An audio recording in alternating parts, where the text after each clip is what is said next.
les municipalités et les maires ont un certain nombre de pouvoirs, dont celui d'attribuer les noms de lieux publics.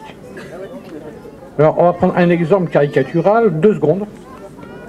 Vous avez entendu parler de l'affaire Fanche, de ce petit garçon à qui on refusait qu'il ait un tilde sur le N de son nom.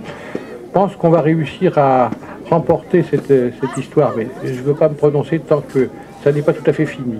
Mais je pense que d'ici quelques semaines, on sera fixé.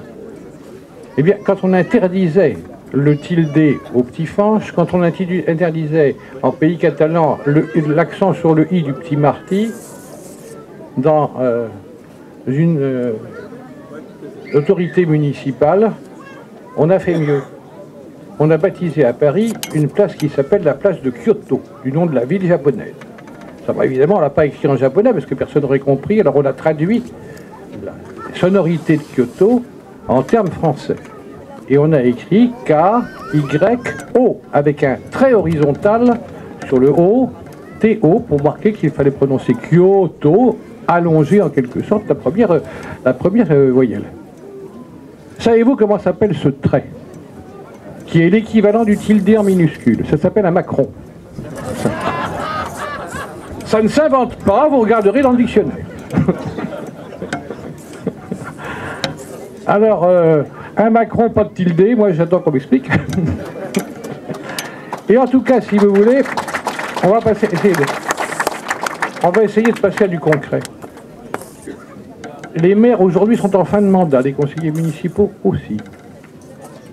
Moi je pense que, non pas dans la campagne, mais avant la campagne, je forme le vœu que toutes les organisations qui sont représentées ici, que tous les gens qui sont ici, signent en commun une lettre circulaire aux citoyens des communes, qu'on affichera en temps utile partout, pas la peine de faire des grandes affiches, pour attirer leur attention sur le fait qu'on est en train de les déposséder de leur liberté de choisir le nom de l'endroit où ils habitent.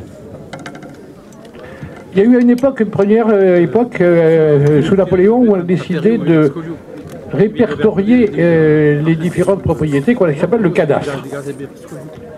Eh bien, jusqu'en 1870, le cadastre ne comportait pas des numéros, des parcelles, des sections, etc. Mais il portait le nom, y compris en Bretagne. J'ai dû aller les consulter dans une affaire qui m'a fait remonter presque à Napoléon. Les noms des champs étaient en breton. Voilà.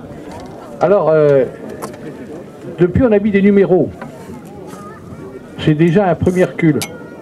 Maintenant, on remet en cause l'existence des noms de lieux, l'existence des noms de rues et le droit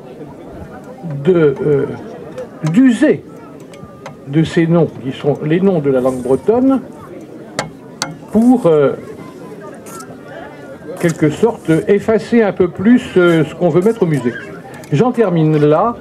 Nous avons à réagir auprès de nos élus et de nos potentiels élus à venir, quitte par ailleurs à être dans les rangs, là où on le peut, pour participer au débat, et afin que ce phénomène soit dénoncé, car il faut que les maires comprennent qu'ils sont des élus, qu'ils ont une légitimité, que les conseils municipaux ont un pouvoir, et qu'ils ne sont pas au garde à vous devant l'autorité administrative qui leur donne tel ou tel bon conseil ou telle injonction. C'est la liberté des citoyens qui doit être affirmée précisément par cette démarche de dire arrêtons la débretonisation.